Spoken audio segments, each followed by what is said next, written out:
Hola, mi nombre es Vanessa Bobadilla. En este video les hablaré sobre 5 temas que son anatomía del neurocráneo y viscerocráneo, los forámenes de la base del cráneo, los músculos del cráneo y su inervación, y los huesos del miembro superior e inferior.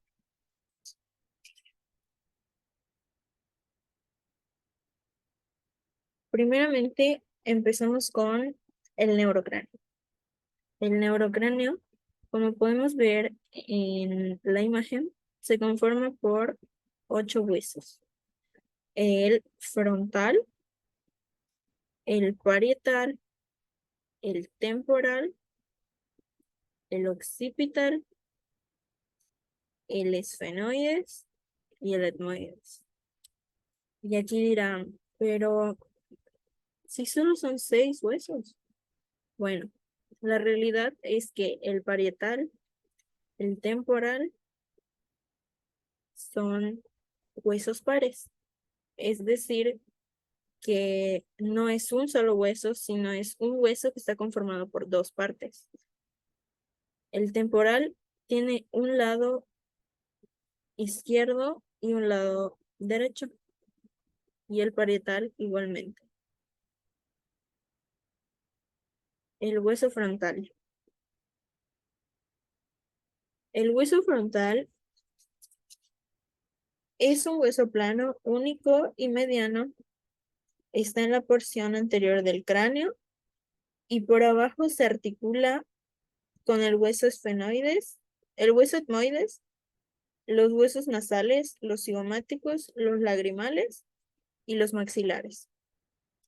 Protege al encéfalo y a los órganos de la audición. Este hueso es el hueso más duro de todo el cráneo. Como podemos ver en esta imagen,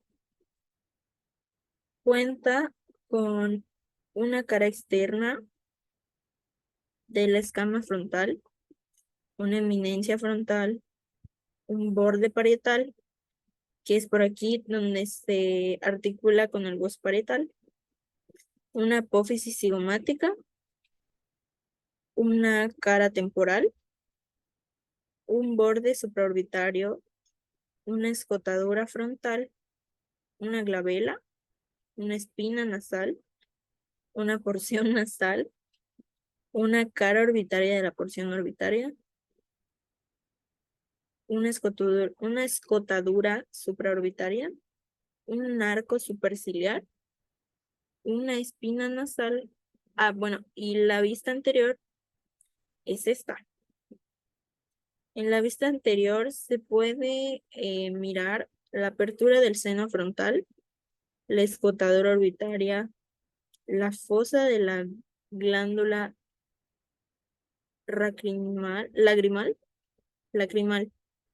la cara orbitaria de la porción orbitaria, de nuevo la apófisis cigomática,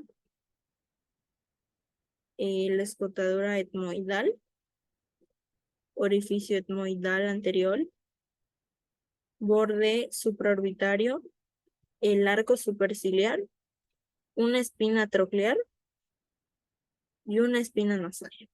Seguimos con el hueso parietal.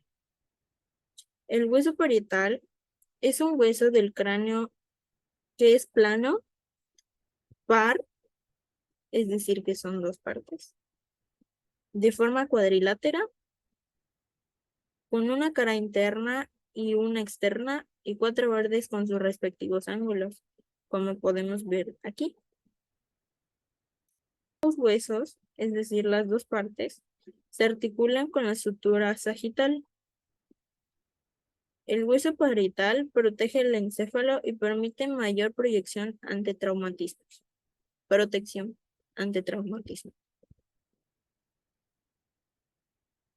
Como podemos ver, aquí están los bordes, el borde parietal, el occipital, el frontal y el escamoso. Y el lóbulo. El hueso occipital. El hueso occipital es un hueso plano, impar, es decir, que es solo uno, mediano, situado en la parte posterior del cráneo, como podemos ver aquí.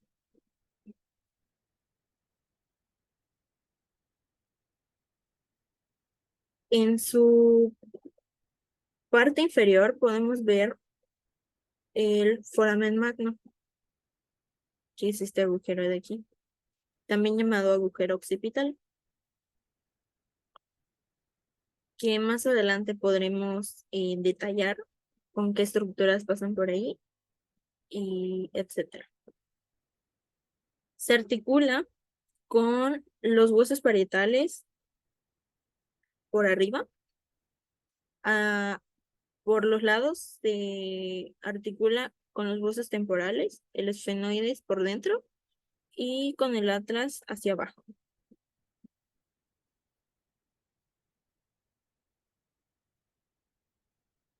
El hueso temporal. El hueso temporal es un hueso plano, par, situado en la parte inferior y lateral del cráneo, entre el hueso occipital y el hueso parietal. Se divide en cara interna y externa. Está articulado con los huesos parietal, esfenoides, occipital y el maxilar inferior a través de la articulación temporomandibular. El hueso etmoides. El hueso etmoides es un hueso irregular situado en la parte anterior y media de la base del cráneo, encajada parcialmente en una escotadura etmoidal del hueso frontal. Se articula por su parte superior con la espina nasal del frontal y con los huesos propios de la nariz, es decir, con los huesos nasales. Está constituido por una lámina vertical, una lámina horizontal y los laberintos etmoidales. Está diseñado especialmente para contener las raíces del nervio olfatorio y contribuir con la información y protección de los espacios aéreos. Cuenta con, como podemos ver aquí, la lámina cribosa, una carilla orbitaria, una apófisis llamada crista galli, la hendidura etmoidal, que podemos ver aquí, el canal orbitario anterior, la lámina perpendicular, que podemos ver en esta imagen de mejor manera, ya que es una vista anterior, el agujero etmoidal anterior, y como podemos ver en esta imagen, se encuentra en esta posición. En una vista anterior podemos ver la placa cribiforme, otra vez la apófisis cristagali de una vista anterior, la placa perpendicular, el cornete nasal medio, que es una rama del hueso etmoides, una placa orbital y una celdilla etmoidal.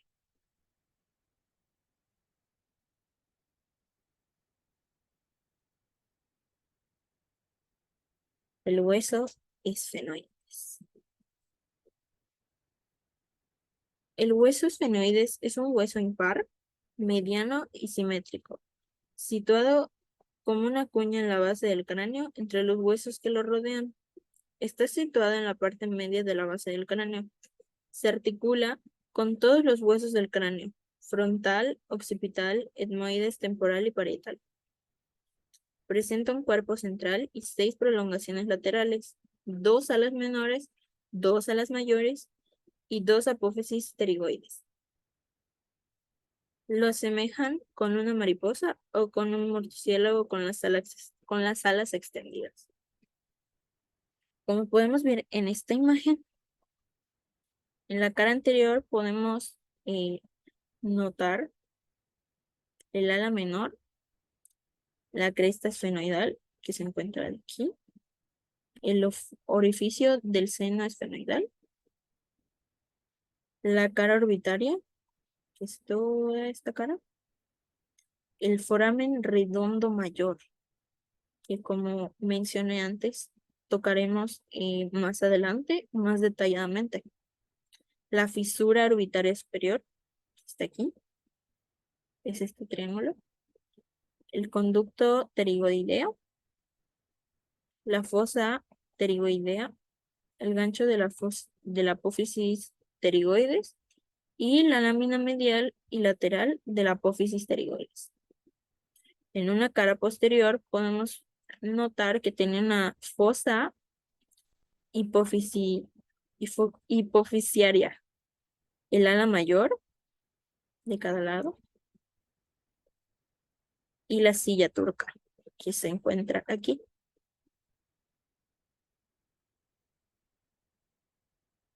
Ahora pasamos al viscerocráneo. En el viscerocráneo podemos encontrar 14 huesos, que son el nasal, que es un hueso par, el palatino, el cigomático, el vómer, el maxilar, la mandíbula, el cornete nasal inferior y el lagrimal, que también es un hueso par. Los huesos palatinos son un hueso par irregular en forma de L. Se encuentra entre el hueso maxilar, el hueso esfenoides y el hueso pterigoides. Cada hueso palatino se articula de manera contralateral con el hueso maxilar, el esfenoides, el etmoides, la concha nasal ventral y el vómer. El hueso palatino está compuesto por, como podemos ver aquí, una escotadura palatina, una apófisis orbitaria, un canal palatino posterior y una apófisis piramidal.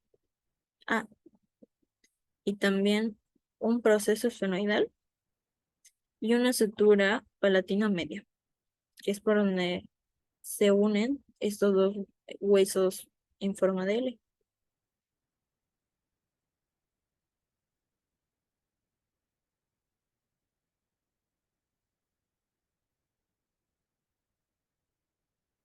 El hueso cigomático. El hueso cigomático se articula con el hueso temporal, el maxilar, el esfenoides y el frontal. Como podemos ver aquí, cuenta con ángulos anteriores, superiores, posteriores e inferiores. Un borde maxilar, que es por donde se articula con el hueso maxilar. Un borde orbitario, que es por donde se forma el orificio orbitario. Un borde maceterino, que es por donde se inserta el músculo macetero. Un borde temporal, por el que se une con el hueso temporal. Y como parte el proceso frontal, la cara orbitaria, el foramen cigomático orbitario, el foramen cigomático facial, una cara lateral y un proceso temporal.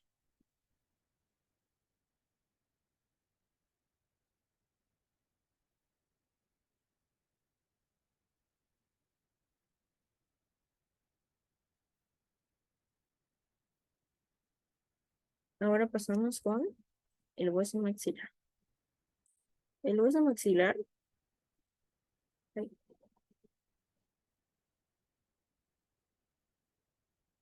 como podemos ver aquí,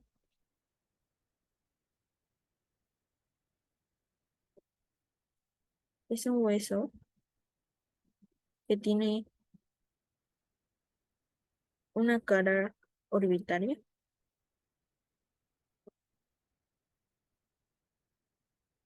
pero de manera posterior podemos verlo el agujero infraorbitario, la sutura intermaxilar, que es donde se unen estos dos huesos. Podemos ver el surco infraorbitario, la apófisis cigomática, la cara infratemporal, los orificios alveolares, que están aquí, chiquitos, que más adelante vamos a ver. La tuberosidad del maxilar, el apófisis frontal, apófisis piramidal, el agujero infraorbitario, agujeros alveolares, la fosa canina, la eminencia alveolar, la eminencia canina, las espinas anteriores, escotadura nasal, cresta ascendente, el hueso nasal, que no es parte de este hueso, pero se articula con él, cresta lagrimal anterior, el surco lagrimal y el surco infraorbitario. Ah, también la tuberosidad del maxilar, el agujero infraorbitario, los agujeros alveolares, que ya había mencionado antes. Este hueso se articula con muchos más huesos. Superiormente se articula con el hueso frontal, posteriormente con los huesos esfenoides, etmoides, palatino y lagrimal, medialmente con los huesos nasal y vomer y concha nasal inferior, y lateralmente con el hueso cigomático.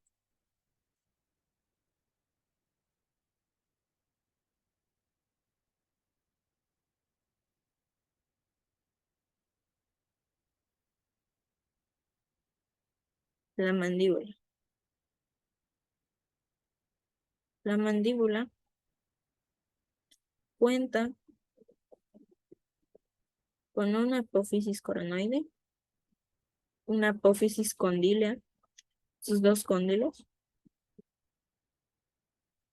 una rama de la mandíbula, el ángulo de la mandíbula y el cuerpo de la mandíbula. Aquí se encuentra el hueso mentoniano, la protuberancia mentoniana, también conocida como mentón, la apófisis alveolar, el agujero mandibular, que se encuentra aquí, la muesca mandibular y ya esto son todas las partes de la mandíbula. La mandíbula se articula con el hueso temporal a través de la articulación temporomandibular. Curiosamente solo se articula con un hueso.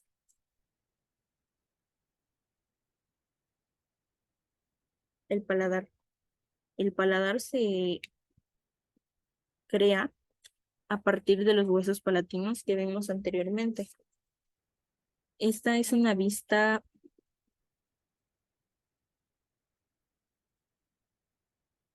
aquí podemos ver la fosa incisiva,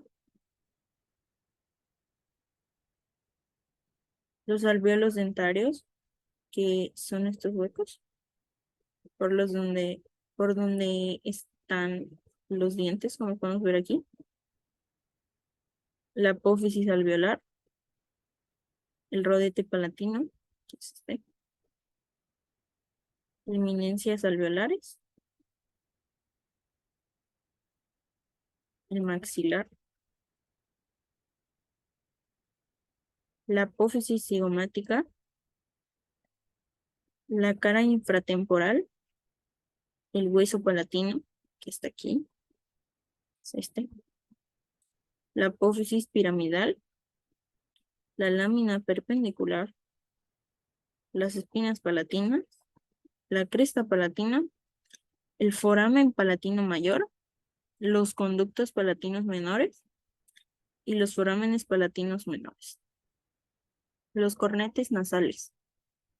Los cornetes nasales son tres. un superior, un medio o medial y un inferior. El único que es un hueso independiente es el nasal inferior, que podemos ver aquí de verde, que encerré en rojo. Este es el único hueso independiente de los tres cornetes nasales, ya que los otros dos cornetes son partes del hueso etmoides, como podemos ver aquí. El que está cerrado el que está encerrado de amarillo es el hueso nasal medio, el cornete nasal medio. Y el que está encerrado en verde es el cornete nasal superior del etmoides.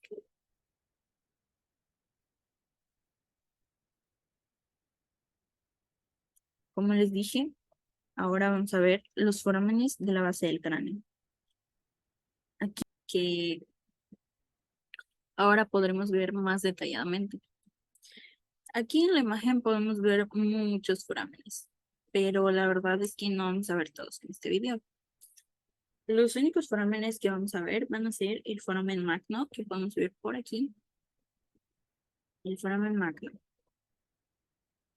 Por él van a pasar el tallo cerebral, el nervio espinal, las meninges y las arterias vertebrales y espinales. Las vertebrales que son izquierda y derecha y las espinales que son superiores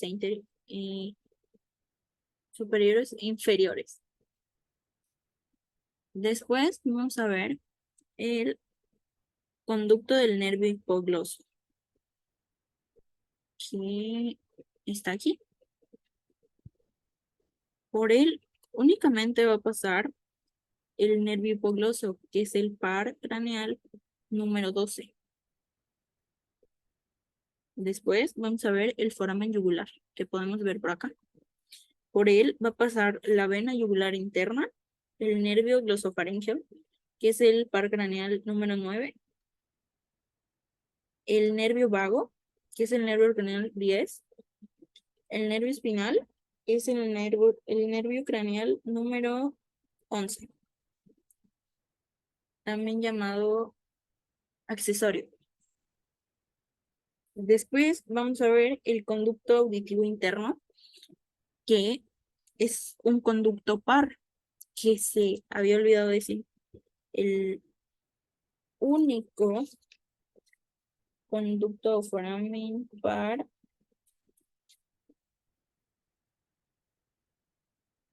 va a ser el foramen magno.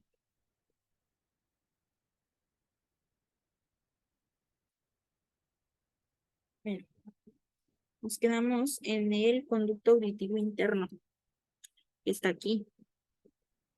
Por él pasa el nervio facial, que es el nervio craneal número 7, y el nervio auditivo, que es el nervio craneal número 8. Lo podemos ver aquí.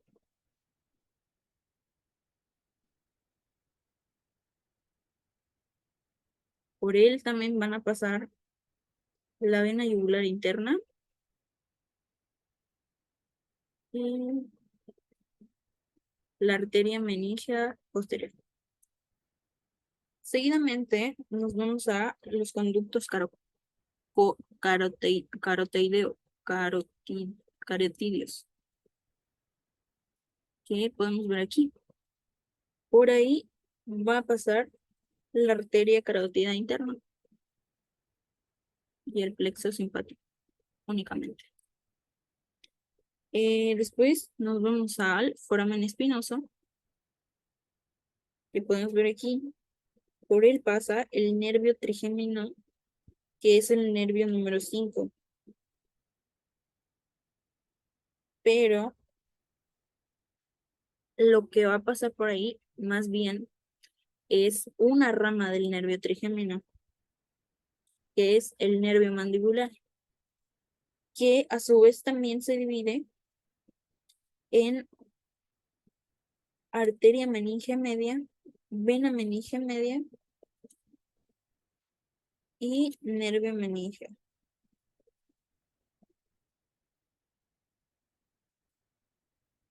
Después nos transportamos al foramen oval, por el que va a pasar una rama de el nervio trigémino, que es el mandibular. Únicamente va a pasar el nervio mandibular por ahí, así como la arteria meningia accesoria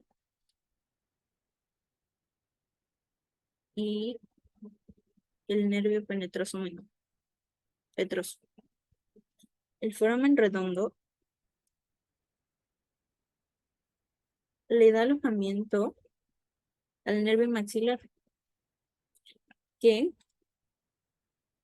también es una rama del nervio trigémino.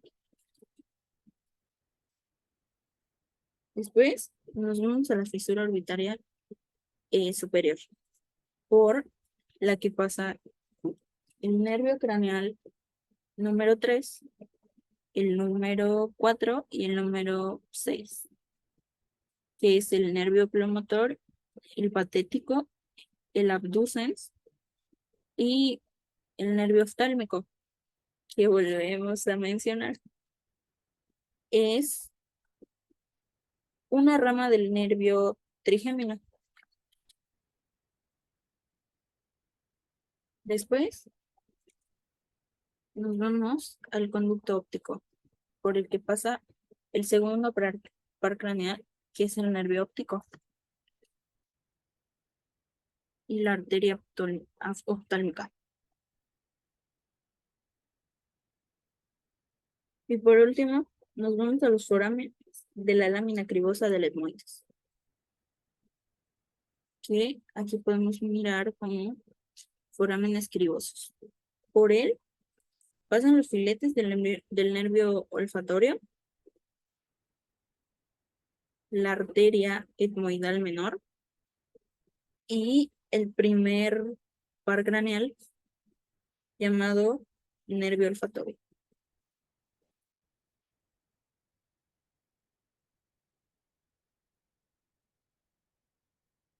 Ahora les voy a hablar de los músculos faciales.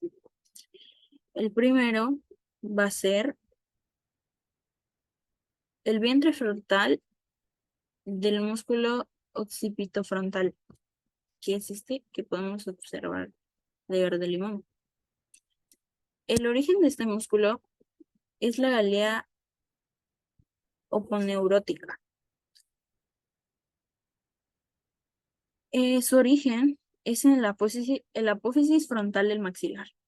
Su inserción es el tejido subcutáneo del labio superior y su acción es elevar y evertir el labio superior. Su inervación es el nervio bucal y el nervio cigomático del facial. Ahora vamos a movernos al músculo cigomático menor.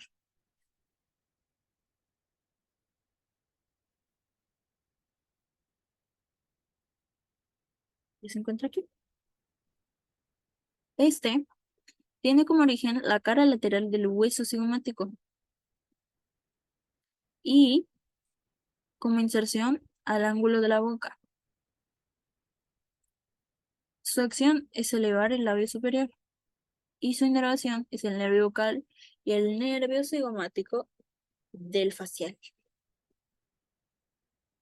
Ahora nos movemos al músculo cigomático mayor. Está justo abajo. Este tiene como origen la apófisis temporal del cigomático.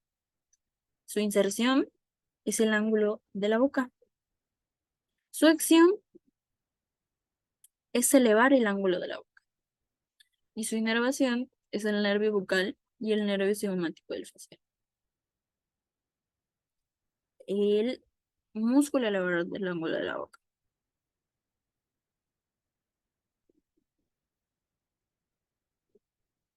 Este ángulo, este músculo tiene como origen la fosa canina del maxilar. Su inserción es en el ángulo de la boca. Su acción es elevar el ángulo de la boca y su inervación es el nervio bucal y el nervio cigomático del facial. Ahora nos vamos al músculo risorio, que es este músculo que está pintado en naranja aquí. Su origen es la fascia parotidea. Su inserción es el mediolo, piel subyacente al ángulo de la boca. Su acción es tirar del ángulo de la boca lateralmente. Esta acción. Su inervación es el nervio bucal del facial. El músculo bucinador. El músculo bucinador es este músculo que tenemos aquí. Su origen es la apófisis alveolar del maxilar y la mandíbula. Su inserción es el ángulo de la boca y su acción es comprimir la mejilla.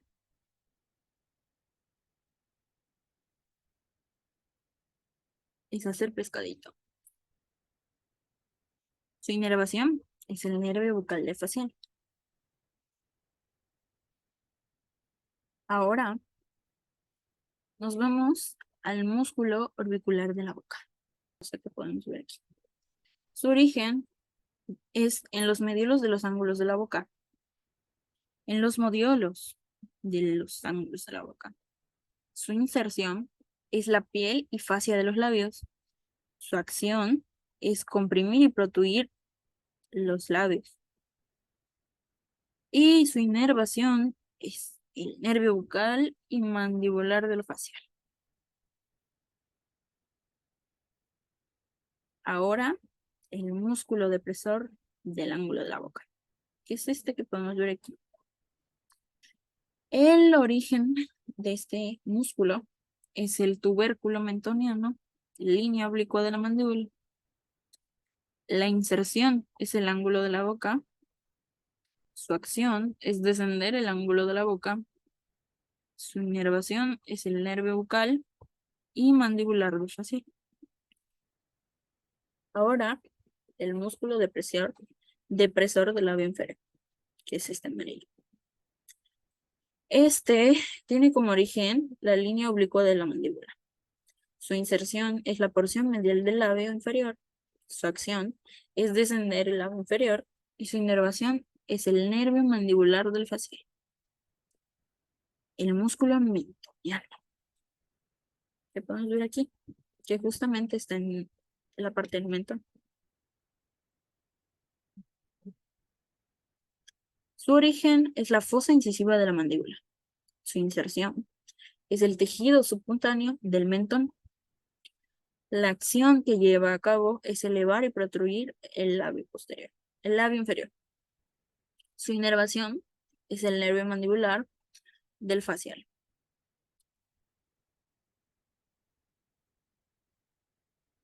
Y esos son los músculos faciales. Ahora vamos con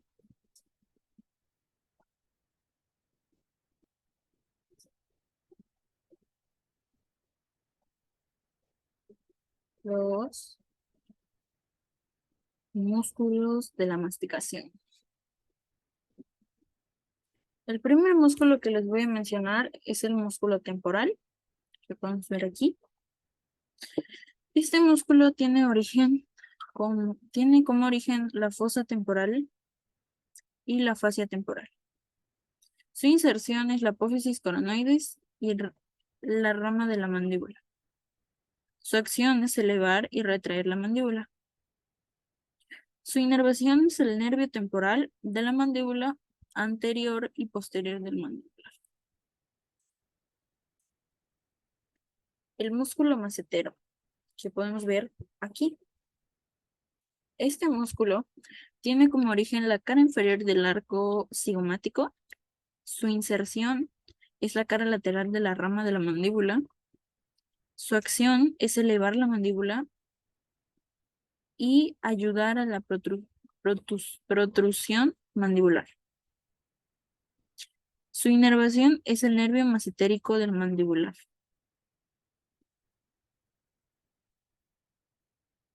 el músculo pterigoideo lateral, que podemos ver aquí como pterigoideo externo, que también es un nombre.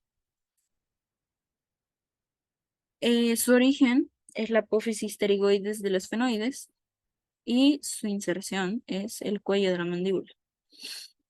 Su acción es lateralizar y protruir la mandíbula.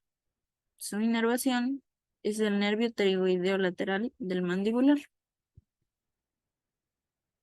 Luego vamos al músculo pterigoideo medio. Este músculo tiene como origen, este músculo, que también se puede llamar pterigoideo interno, tiene como origen la apófisis pterigoides del esfenoides. Su inserción es la cara medial de la rama y ángulo de la mandíbula. Su acción es lateralizar y protruir la mandíbula. Y su inervación es el nervio pterigoideo medial del mandibular.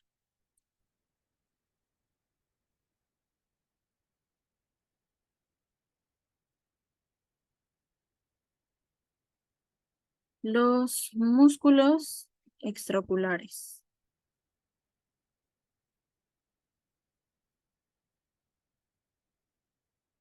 Primeramente, vamos a ver el músculo elevador del párpado superior, que es este que podemos ver aquí de verde o amarillo.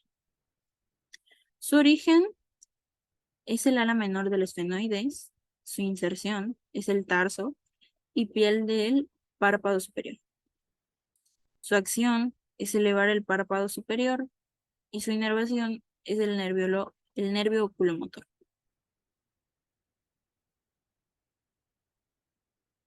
Ahora veremos el músculo recto superior, que es este rosa.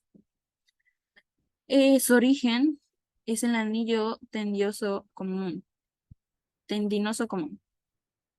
Su inserción es la superficie superior de la esclera.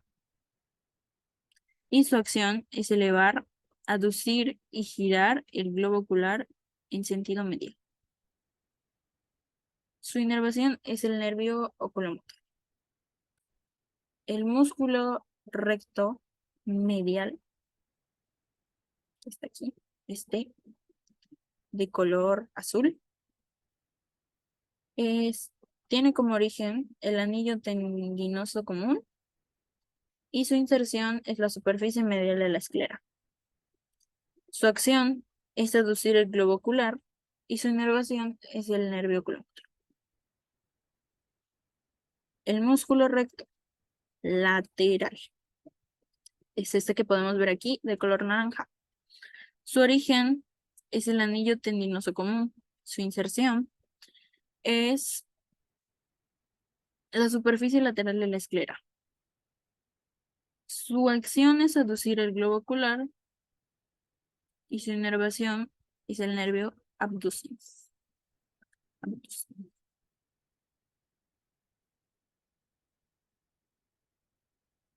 El músculo recto inferior, que podemos ver aquí de color morado. Su origen es el anillo tendinoso común.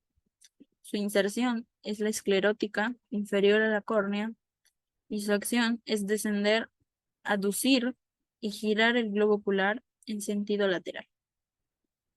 Su inervación es el nervio oculomotor. El músculo oblicuo superior, que está aquí, podemos verlo de color verde limón. Su origen es el cuerpo del hueso esfenoides. Su inserción es la esclerótica superolateral del cuadrante posterior del globo ocular. Su acción es descender, abducir y girar el globo ocular en sentido medial. Su inervación es el nervio troclear o patético.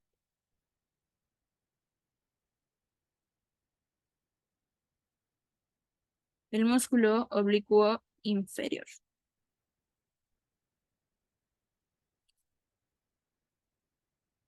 Está aquí. Vamos a verlo de color morado.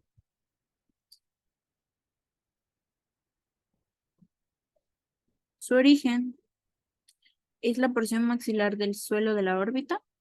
Su inserción es la esclerótica parte inferolateral del cuadrante posterior del globo ocular.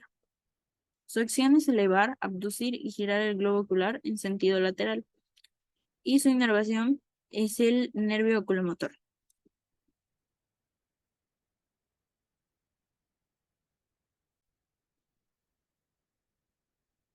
Ahora vamos a hablar sobre los músculos de la lengua. Primeramente vamos a ver el músculo geniogloso, que se encuentra aquí.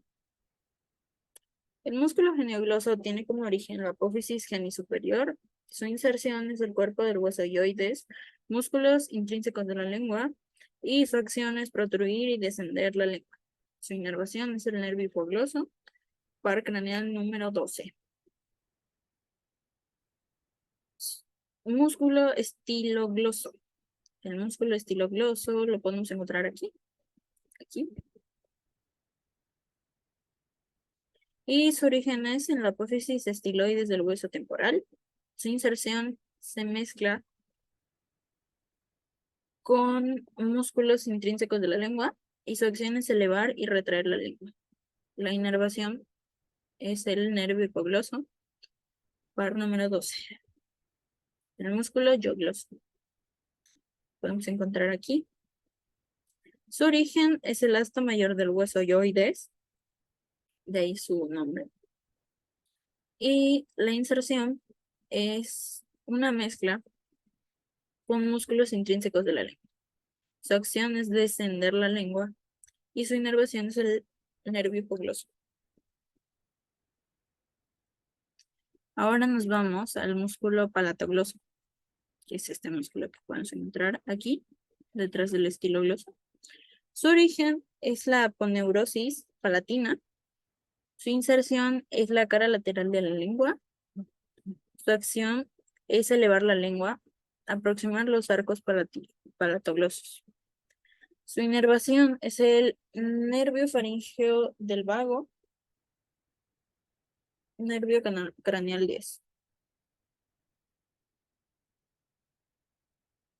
Músculo longitudinal superior de la lengua, que es este músculo que podemos ver aquí.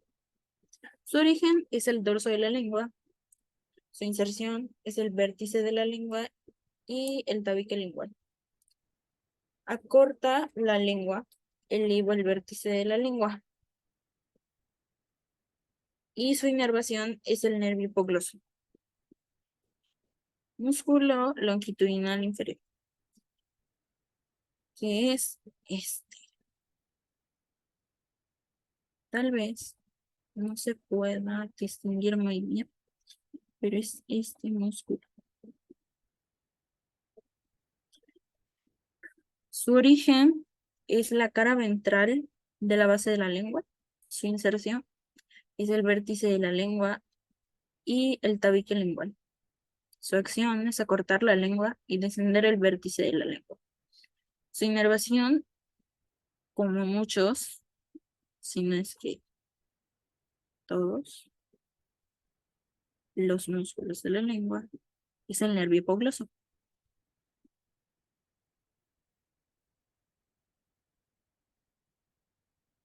De penúltimo, tenemos al músculo transverso de la lengua, que voy a marcar con otro color para poder diferenciar. Aquí está. Músculo transverso de la lengua, que está justo arriba del músculo longitudinal inferior. Su origen es el tabique lingual. Su inserción es el dorso y bordes laterales de la lengua.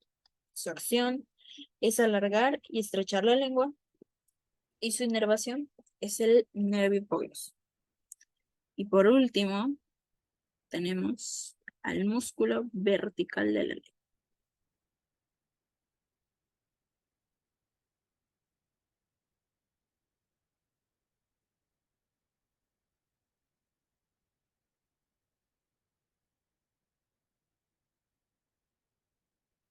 ¿Le podemos ver?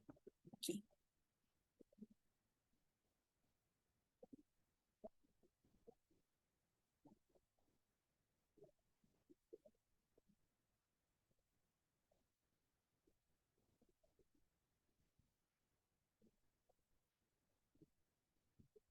Su origen es la cara dorsal de la lengua, su inserción, lados de la cara anterior de la lengua. Su acción es lateralizar la cara anterior de la lengua y su inervación es el nervio hipogloso.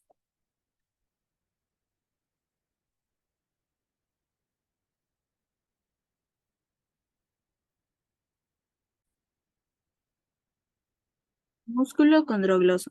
El músculo condrogloso, también llamado geniogloso, tiene como origen el asta menor del hueso yoides. Su inserción es una mezcla de músculos intrínsecos de la lengua. Su acción es descender la lengua y su inervación es el nervio hipogloso.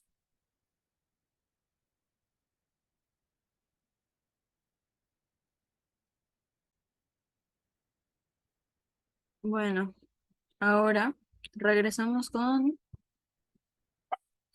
los huesos del miembro superior. Como podemos ver aquí, los huesos del miembro superior son la clavícula, la escápula, el húmero, el radio, el cúbito, el carpo, el metacarpo y las falanges.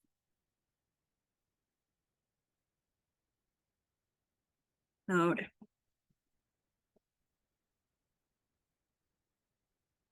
hay que dar puntos importantes.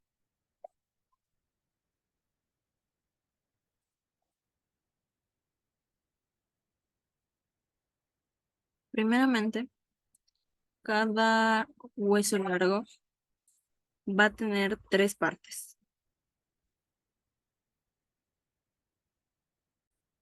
Es- Están divididos en tres partes. Primeramente, tenemos una epífisis, dos epífisis.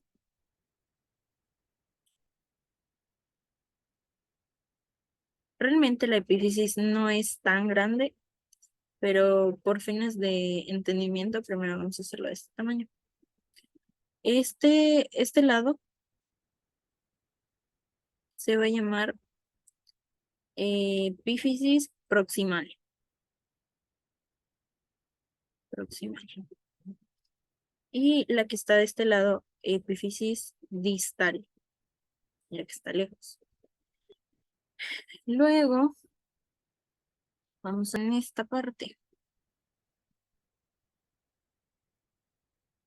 Como decía, la epífisis no es tan grande el espacio que ocupa, ya que aquí, entre la epífisis y la diáfisis, va a haber oh, un espacio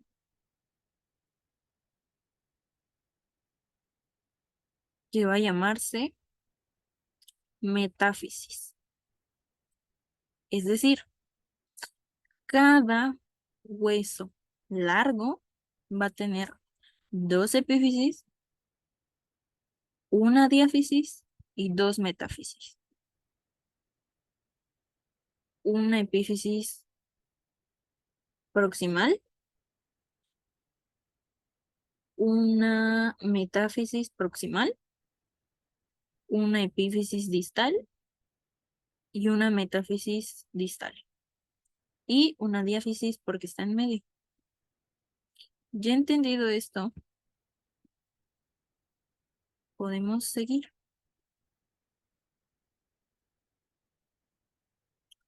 Ahora, aquí tenemos la clavícula. La clavícula tiene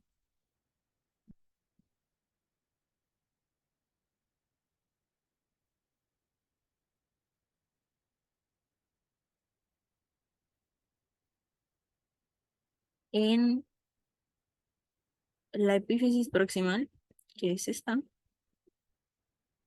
va a haber un extremo llamado esternal, ya que esta parte de la clavícula da al esternón.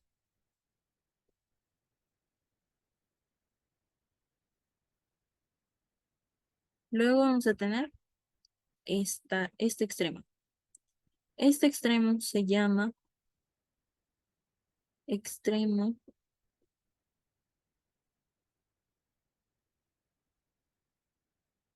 acromial. Extremo acromial. ¿Por qué? Porque está al lado del acromion. El acromion es una parte de la escápula que podemos ver aquí, de verde. Entonces, la articulación que tenemos aquí, no, aquí, se va a llamar articulación acromioclavicular, porque articula la clavícula con el acromion.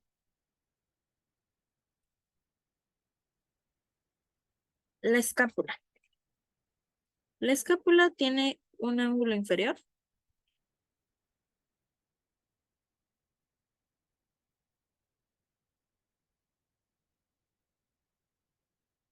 un ángulo lateral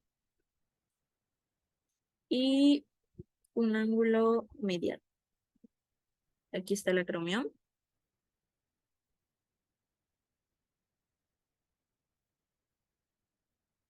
Y de este lado, aquí, voy a poner el color. Entonces, aquí, justo aquí.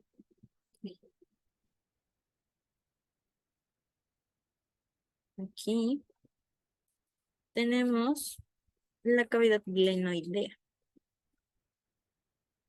junto con la articulación glenohumeral,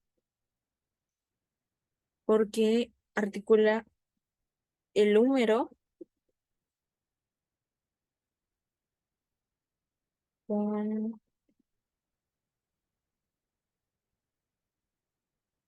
la escápula.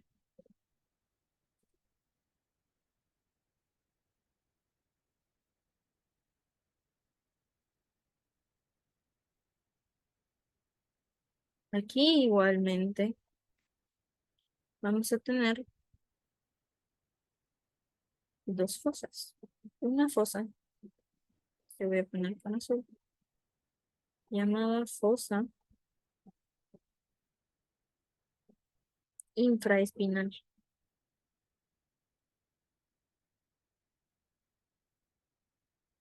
Infraespinal. Infra, dirán ustedes. Infraespinal, ya que esta línea que tenemos aquí es la espina de la escápula. Y al estar abajo de la espina, se llama fosa infraespinal. Ahora vamos a señalar la fosa supraespinal. Esta fosa está arriba de la espina y es decir que es supraespinal porque está encima de la espina de la escápula. Ahora nos transportamos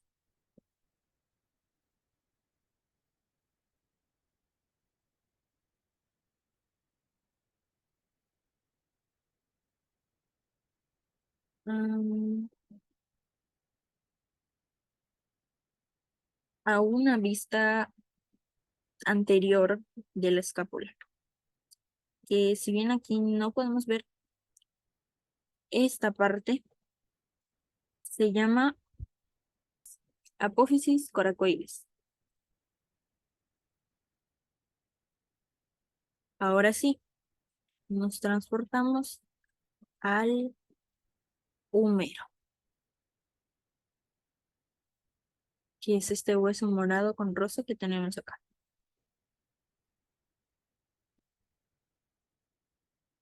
El húmero, como todos los huesos largos, va a tener una apófisis proximal, una apófisis distal una epífisis distal y una epífisis proximal, una diáfisis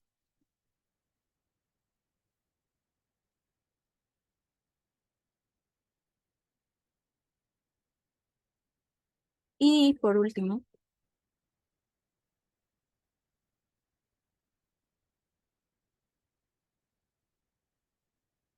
una metáfisis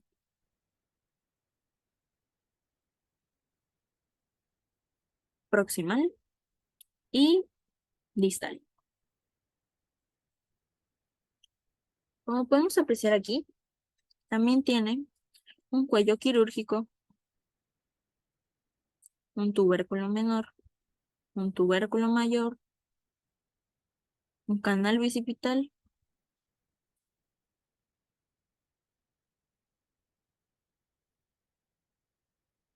una epirotróclea,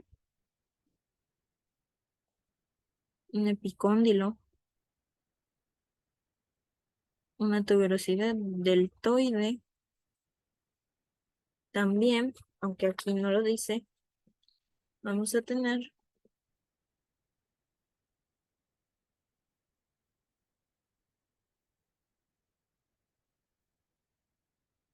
la cabeza, que es esta, un cuello anterior,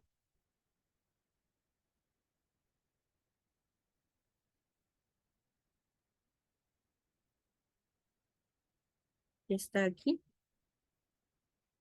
Vamos a tener una masa lateral que es pequeñita, que se encuentra aquí. También es llamada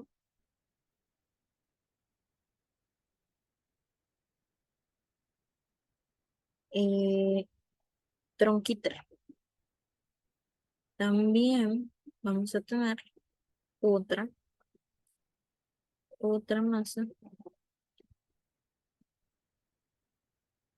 llamada troquín, que está justo a un lado del tronquítero, que es esta, que simbólicamente es esta eh, mancha rosa. Luego vamos a tener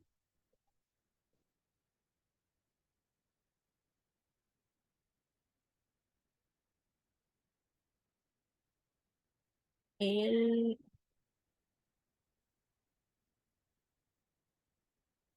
cuello anterior, si no me equivoco,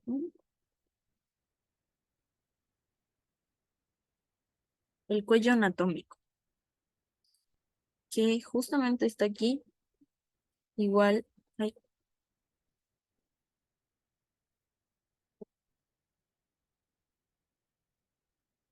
justamente está aquí, donde señalé el cuello anterior.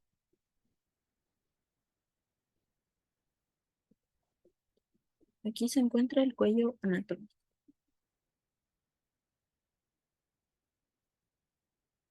Ahora vamos a pasar a el siguiente hueso.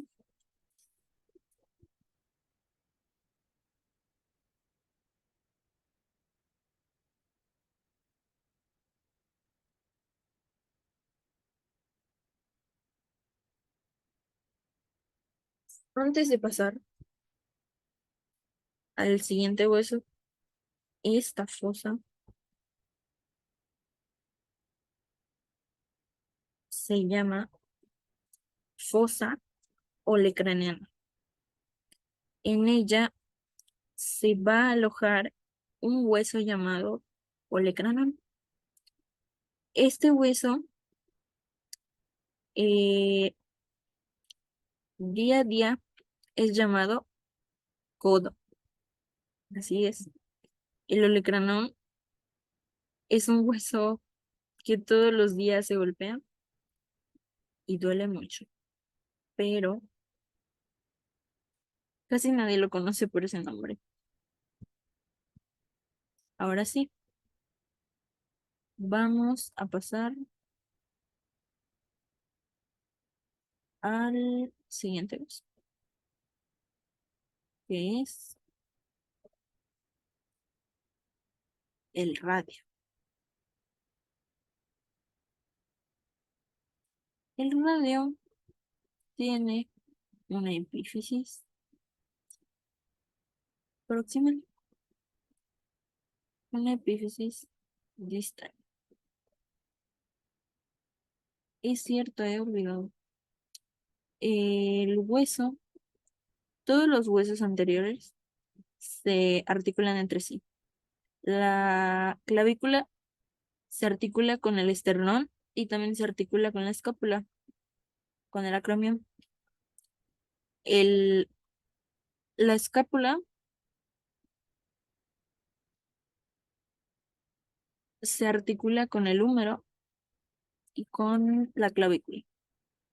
El húmero se articula con el radio y el cúbito y también con la escápula. Ahora, regresando.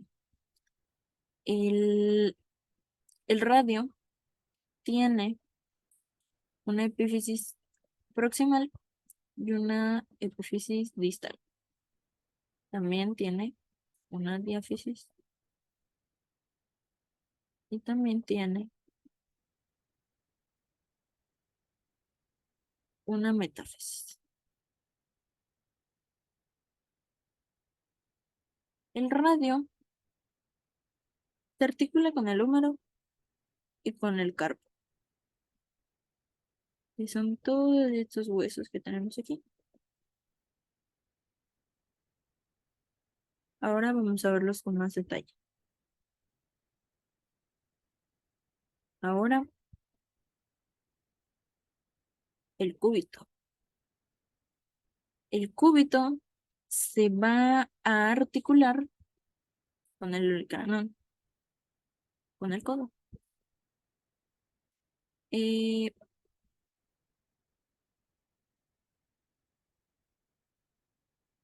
el cúbito va a tener una epífisis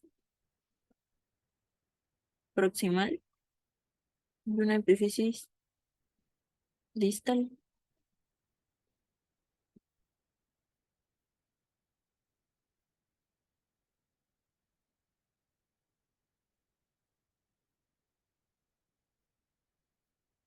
También va a tener una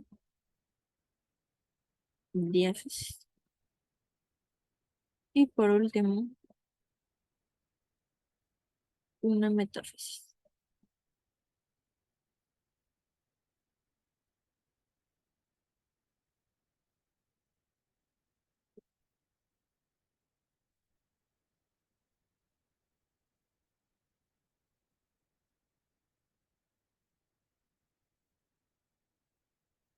Aquí podemos ver la cresta pronadora, la cabeza del cúbito y la apófisis estiloides.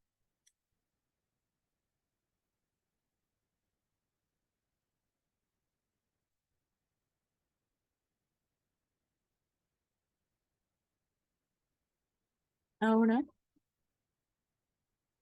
vamos a pasar con los huesos de la mano.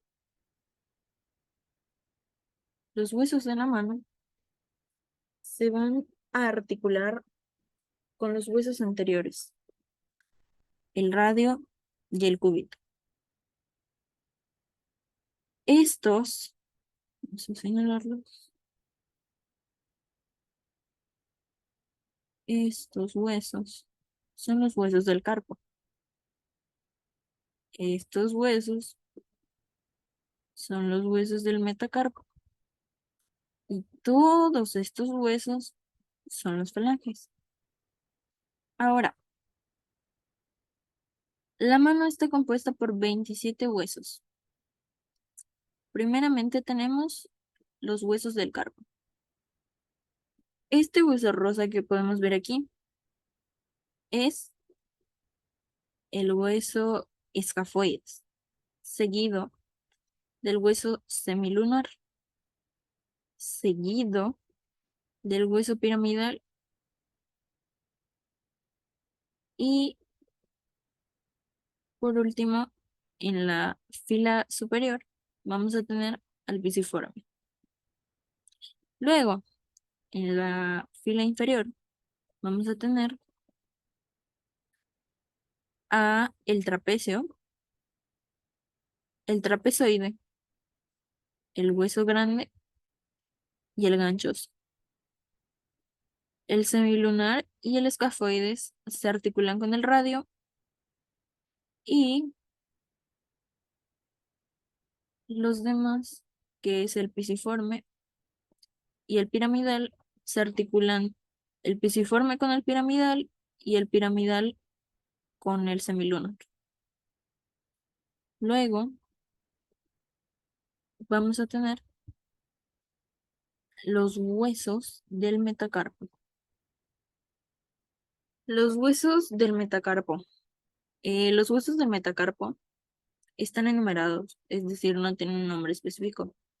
El primer hueso del metacarpo se articula con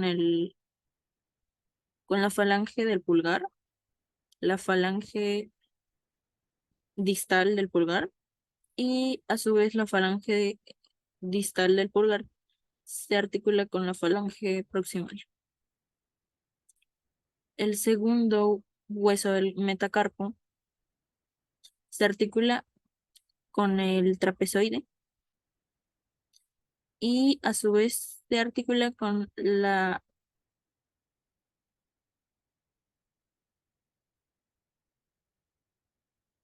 falange distal del dedo índice y la falange distal se articula con la falange medial y la falange proximal. El cuarto hueso del metacarpo se articula con el hueso grande del carpo y también con la falange distal del hueso del dedo medio, que a su vez está articulado con con la falange medial y la falange medial con con la proximal. Ahora, el cuarto hueso del metacarpo está articulado con el hueso ganchoso y a su vez con la falange distal del dedo de la mano.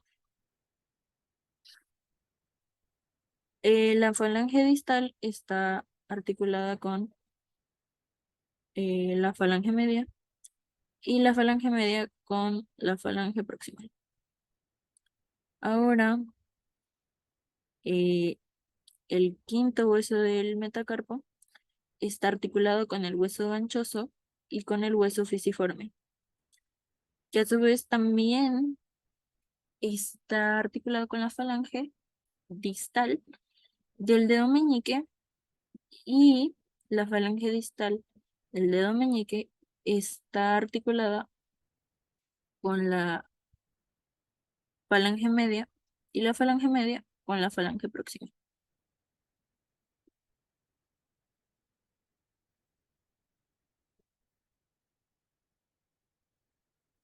Llegamos a los huesos del miembro inferior. Ahora, el miembro inferior está constituido por la pelvis, el fémur, la rótula, que sí, esta cosita que está aquí, este triangulito, el peroné, la tibia, el tarso, los metatarsianos y las falanges.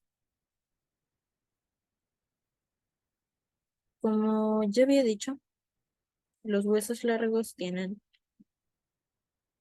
una epífisis proximal, una epífisis distal, una diáfisis, una metáfisis proximal y una metáfisis distal, al igual que este, al igual que la tibia y el peroné.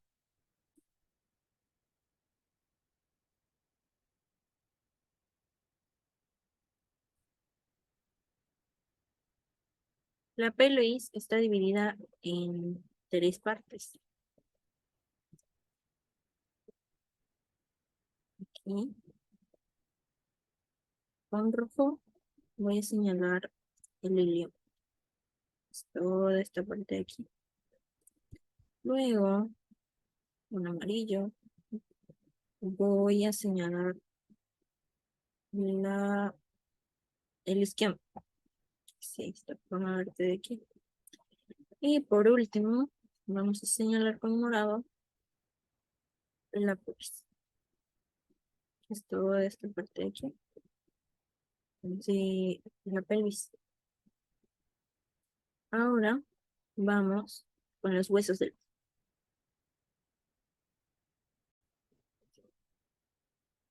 Llegamos a los huesos del pie. Este hueso verde que podemos ver aquí se llama calcáneo. Este hueso que podemos ver aquí se llama astrágalo. Estos huesos que tenemos aquí forman el tarso. Este hueso se llama navicular. Este hueso rojo, cuboides. Este hueso se llama cuneiforme lateral. Este cuneiforme intermedio. Y este cuneiforme lateral. Estos huesos, el calcáneo, se articula con el astrágalo. El astrágalo se articula con un hueso que vimos anteriormente, que es la tibia. Ahora, la articulación que vemos aquí se llama astragalocalcaneoavicular.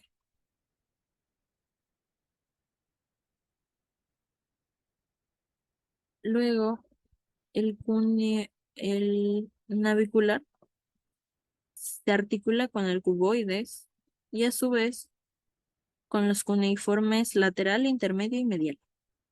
El cuboides se articula con el calcáneo y también con el cuneiforme lateral y el navicular. Luego vamos a tener lo que en la mano sería los huesos del...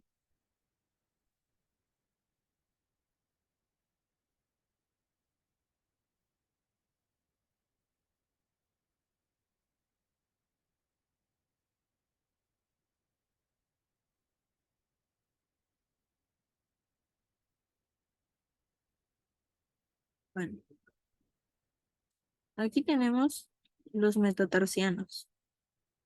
Aquí podemos ver la cabeza, el cuerpo y la base.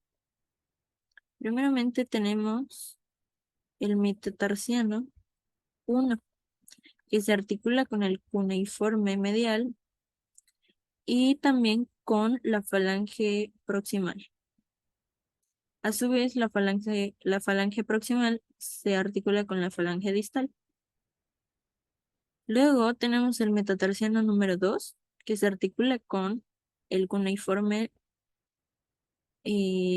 intermedio y a su vez se articula con la falange proximal. La falange proximal se articula con la falange intermedia y la falange intermedia con la falange distal. El tercer metatarsiano se articula con el cuneiforme lateral y también con la falange distal, que a su vez la falange distal con la falange medial o intermedia y la falange intermedia con la falange distal.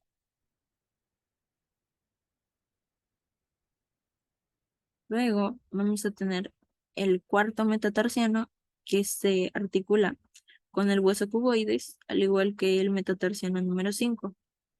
Ambos se articulan con su respectivo falange proximal, falange intermedia y falange distal.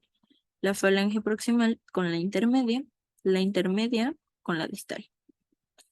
Y eso sería todo.